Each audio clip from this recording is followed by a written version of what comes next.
I think our materialism has focused us so entirely away from these more rarefied layers that we cannot see them at all, that we in fact deny their existence. You know, in a way, what science, as practiced over the past 500 years, has come down to is it has been a relentless despiritualizing of the world, until finally, you know, they tell you there is no soul, there are no spirits, that what you see is what you get. We have risen to the surface. Well, a shaman looking at a person with that kind of a mental map of things just pities them, their simplistic stupidity. He says, you know, my God, you're like a half-wit or something, because everything interesting and complex you say doesn't even exist. So eventually you get into a situation of diminishing returns. For instance, you know, it was a great step forward for von Leeuwenhoek to grind his lenses and to see little animals cavorting in a drop of water.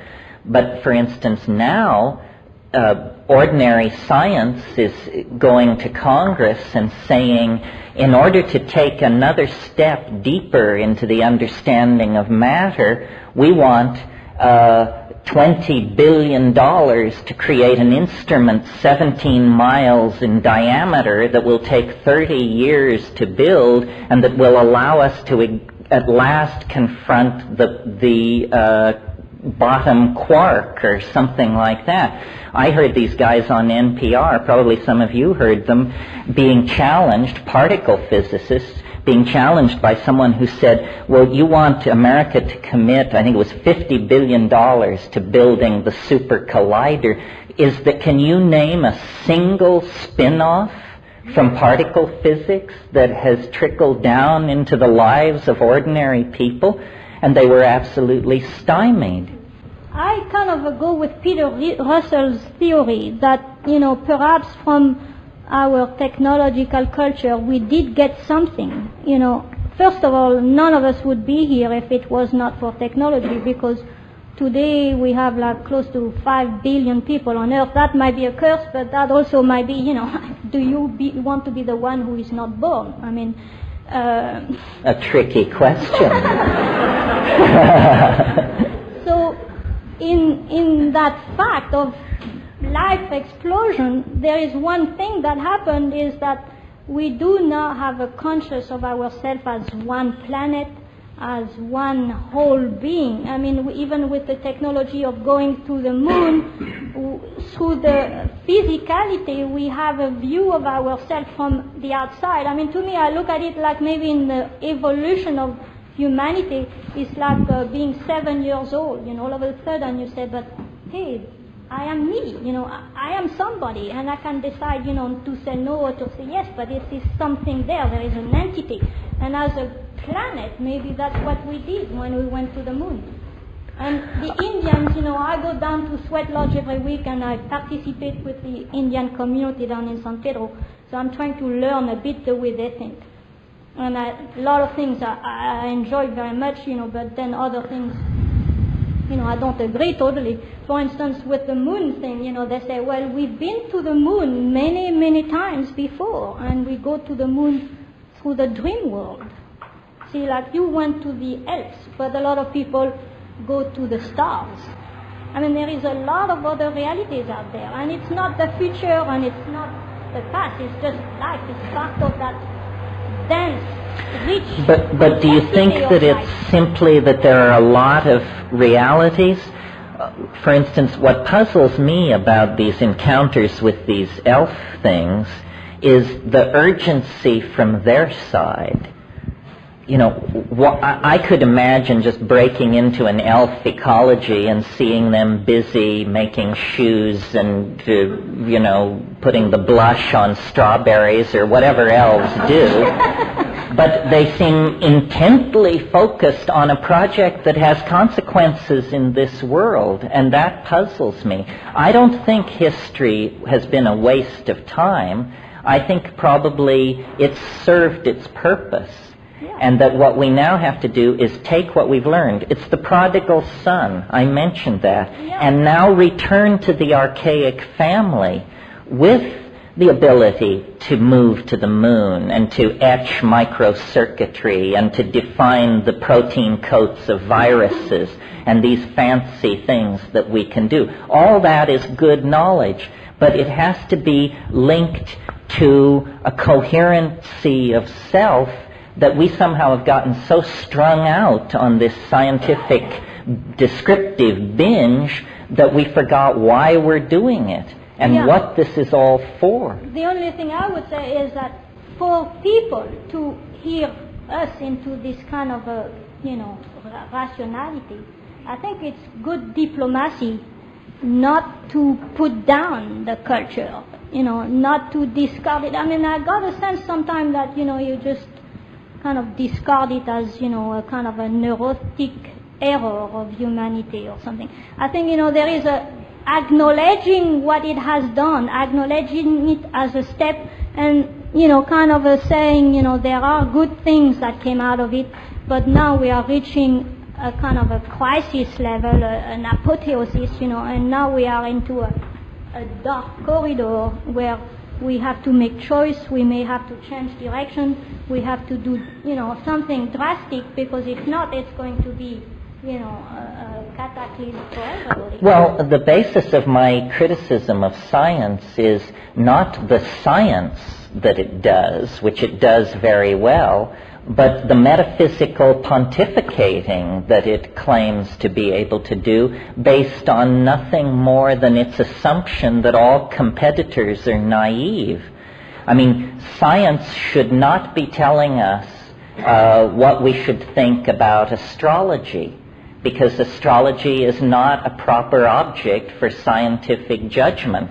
In other words, science is simply one method of understanding the world. But the people who practice science think it's a meta-method, think that it is somehow the arbiter of truth, and that we are supposed to take any proposition and lay it at the feet of science, and it will tell us whether it's kosher or not. And that means that the scientists are completely out of their domain and should be sent back to the workbench and the test tube and stay out of the domain of metaphysics and philosophy, which is not properly their area. That's part of the change, where we don't value strictly the material world. We have to bring back the value to the sacred, the mystery, the whole other aspect of life. And if as a culture we would change that, so that everybody would have a more balanced view of the universe,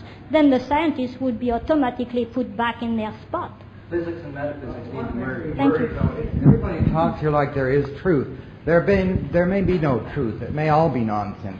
When you go on a hallucinogenic journey, I get the impression sometimes you feel you're bringing truth back. How do you tell the difference between truth and nonsense? Or shit and shinola, as we normally... It worries me that it's entertaining, but I still don't feel there's necessarily any truth. Well, I don't know if you were at the lecture last night, but there was talk there about how one must not get clutchy about closure. There is no closure. There is no truth. You're quite right. But I mean, there isn't even a direction of truth. It may just all be nonsense.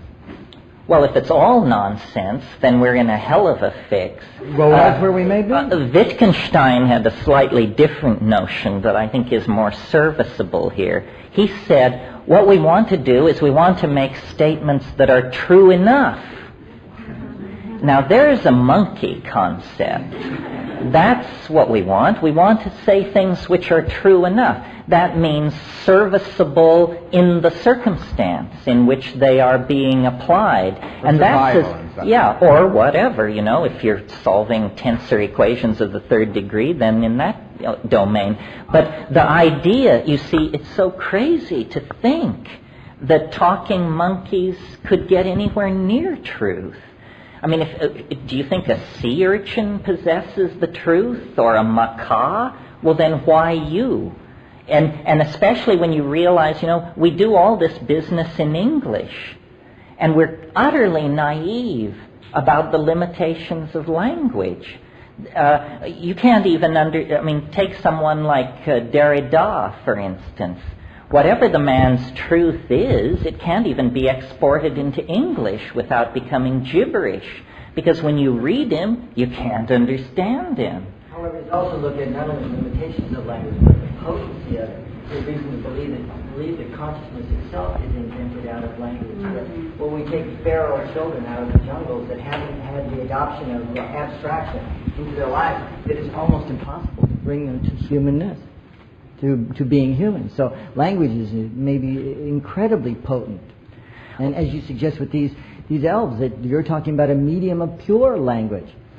Or purer language. Purer. Yes, well, language, if you were to look at this planet and seek the thumbprint of a higher intelligence, God or the goddess or whatever, language is the thing to look at. I mean, this is the thing we do that is an incredible symmetry break with the rest of nature. Do you think a dog can tell the difference between those stairs and that floor, or the rug and that, or even the flowers and that? He sees it as a continuum that simply is a texture. Like we look at this rug, we don't identify that spot from the rest of it. We just simply say it's a rug. Well, an animal intelligence is suspended in the here and now. We have language seems to be a strategy for binding time. And notice that the entirety of evolutionary advance is a series of time-binding strategies. Once you possess language, and especially once you possess writing, the past is not so past as it used to be. It hangs around, and we begin to create a database of experience larger than any community of living people could ever have. And the past stays with us. This is both a blessing and a curse. Notice that we have industrial cultures as a result of the accumulation of written language, that there's a simultaneousness between written language and agriculture, etc., and industrial culture. Oh, yeah. I don't have any problem with that. Somebody said language was created to lie. Yes, but it does it so elegantly and so well that the half-truths it tells are all that we can communicate. The truth cannot be said.